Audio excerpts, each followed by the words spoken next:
Hey guys, today we're going to be talking a little bit about restaurant websites. So, what are the two factors which are really important with a restaurant website? Well, first of all, you want a site that will load quickly. So when it comes to having images, try not to have too many images. Show the best images that you've got. So the 3 or 4 best images that you've ever taken of your restaurant or of your food.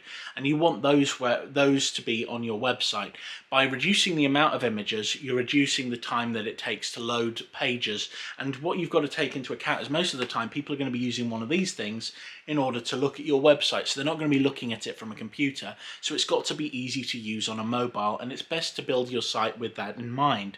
Now, you'll want to have your homepage, an ordering system if you've got it.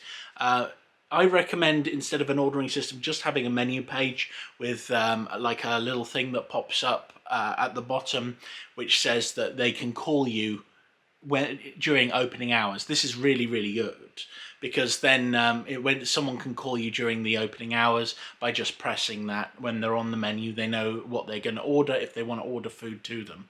So that's really useful.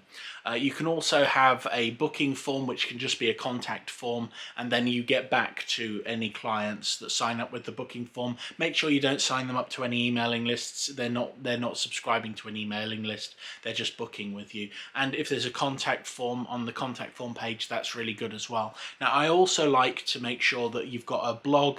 I have a course on blog writing, definitely worth checking out.